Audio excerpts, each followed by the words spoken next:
Tweets here from Pop Turn. I speak to Christian Fandango Sundgren about A Nearly Normal Family, which is now streaming worldwide on Netflix. Welcome to the show, man. It's good to see you. Thank you very much. Good to see you. I mean, congratulations. I mean, the show drops, and it's crazy because you wrap it, you wait, drops on Netflix, and people are loving it, man. I'm sure it's been pretty crazy to see the reception. It has been crazy, yeah. And it's crazy that people from like all over the world have seen it. So it has been crazy, yeah. Absolutely.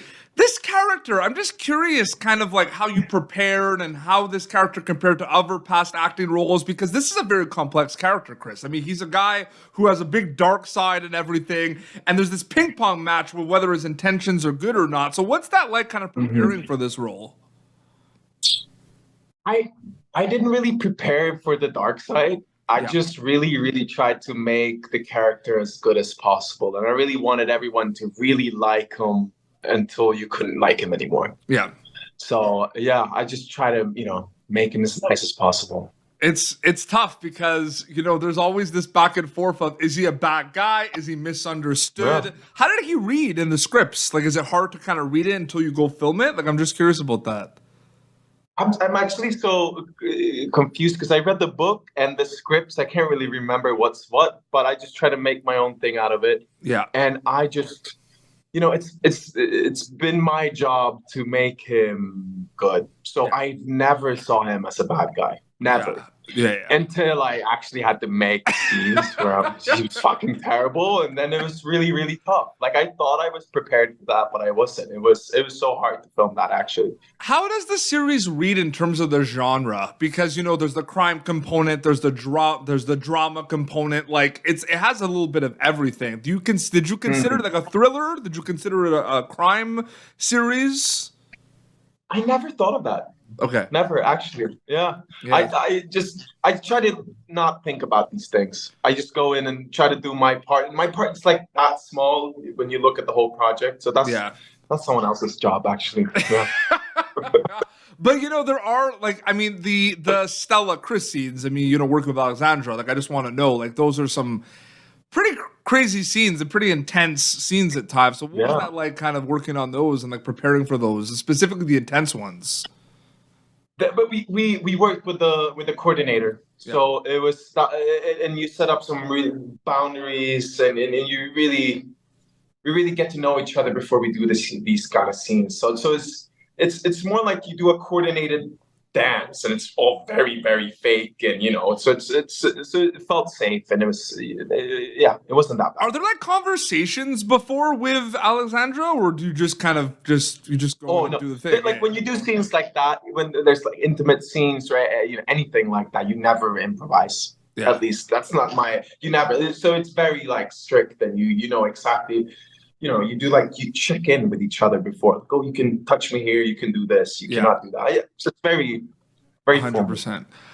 The journey of reading the scripts in the book and then going and filming it, are those separate journeys for you from a acting, filmmaking, storyteller perspective, or are they all kind of one journey with many steps? I know you don't think about these things much. I think about these things because I find it interesting. You make this amazing show. Yeah. People all around the world. I feel it's nice when there's a book. It's not, I feel lucky that there's a book and I can wow, here's a character that when I read the book, I see him.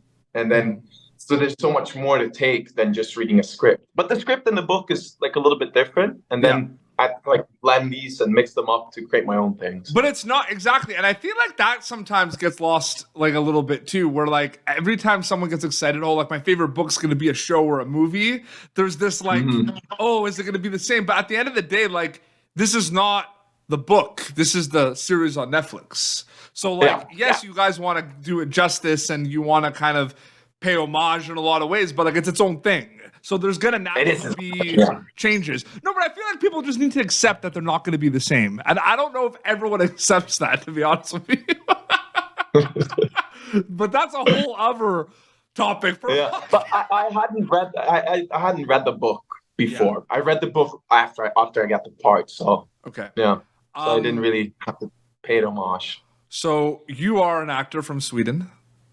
And I don't think people realize this. A lot of those Scandinavian countries, you are, as a country, population-wise, are very small. There's not that many people compared. Like, I don't think people realize that at all. Like, it's crazy. But there's so much amazing kind of talent from Sweden, from like music, film, TV, sports. Like, it's crazy, man. But it's like, I don't think people realize it, eh? The small. Yeah, I know. It's crazy, right? It's just a few million people, I think. 10 million, something. Yeah. 10. So, like, what is that like? Is that a cool thing? When like a big show like a Nearly Normal Family drops and people all over the world like it, you're like, wow, it came from Sweden. Like that's a cool. Like, do you think about those things at all? It's so crazy. I could never, like, I did not imagine that. It's so crazy. I'm not in Sweden right now, and I'm on the other side of the world, and I have people stopping me on the street, and Really? people like recognize. Yeah, it's crazy. It's insane. I've done like most, on this I've done trip right mostly now. Swedish trips. On this trip, you've been recognized. More than several times a day. It's crazy. That's nuts. But that's the Yeah, it Netflix is. effect though. Like That's the Netflix effect. Yeah, that's crazy. There's a show. This one's more like this one's very serious and very dark at times. So you know the young because there's Young Royals, which is the young adult show on Netflix as well. That's pretty cool. All these amazing shows from Sweden, just like knocking it out of the park with Netflix right now. And Sweden's so small. Like, I know all of them. Because Stockholm is like this big. Well, I'm sure, but I'm sure you all have the same teams and everything as well. So I'm sure there's like events and everything.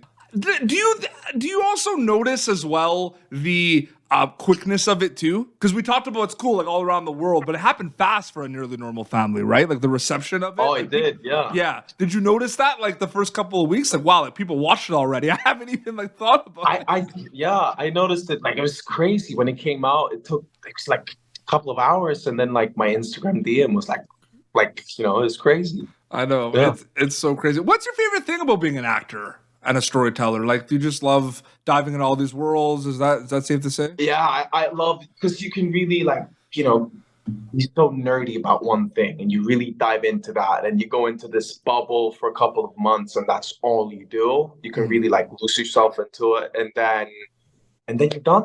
And then you don't have to think about it again. Then you leave it, and then if it's a little bit sad, but then this project comes out, you can watch it. It's I like that format of working.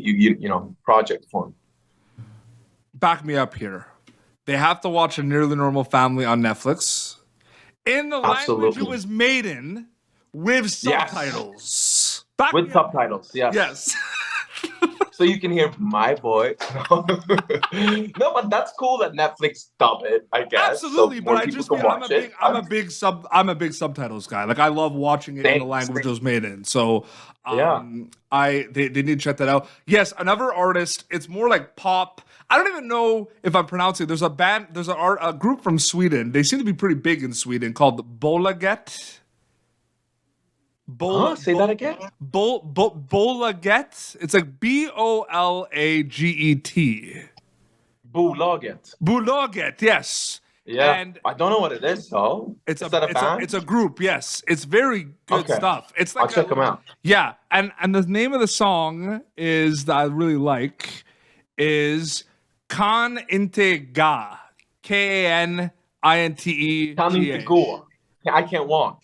Okay, that's the name of the song, and it was like I'll check it out. Funny because on Spotify, I'm gonna tell you something funny. Yeah. I didn't even know that In Flames was Swedish. They're from Gothenburg. I had no idea. That is. What kind of music? I feel like we've talked about music the whole time, and I haven't asked you, like, what music do you listen to, Christian? Oh, I listen to a lot of music. I don't know. Oh, that's a hard question. In Flames, my favorite band. I love them, yeah. Oh my God, this is becoming an In Flames interview. No, I just... But I'll definitely check Bolaget out. They seem cool. Kan Inte Gå, yeah. It's I like the music as well. And last question too, when they get to watch Nearly Normal Family on Netflix, what do you hope they get out of it takeaway wise? Like, what do you hope the audience takes away from it? Oh, it's an important story. Yes. It really is. And what do I hope they take with them? It's a hard question. It's such an important subject, and I think there's so many things to take with you. Just watch it and make your own thing out. You get there's a lot of self-reflection after you watch it too. You think of all these things. Oh, absolutely. Yeah. And those are the best projects I feel to go on. The ones that kind of like ask a lot of questions after you watch it. The ones that create the dinner table conversations. I feel like that's part of the actor's dream, is to be able to work on these like very like thought-provoking, thought-inducing projects, right? A little bit. Yeah, absolutely. Yeah, which is and it's such an important series. The subject, the theme is so important, and I get to play the really, really bad guy in it.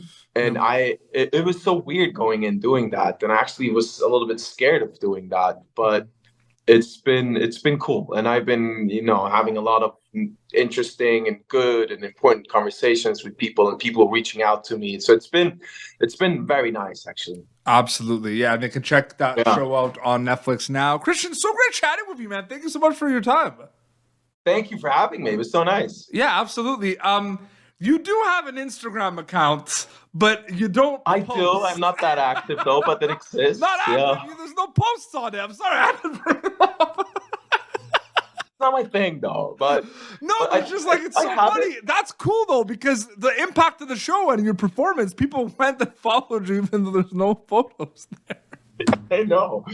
People are writing to me every day, telling me to post things. And we'll see. Maybe someday. Who knows? Maybe someday. Absolutely. Well, this has been Pop Turner, youtube.com/PopTurner for previous episodes. You can catch Christian Fandango Sundgren as Chris in A Nearly Normal Family, which is streaming now worldwide on Netflix. Until next time, this is Christian and Petey Beats signing off. Thank you for tuning in to Popternative. Make sure to check out our past episodes of Popternative on YouTube. This has been an Autograph Communications production.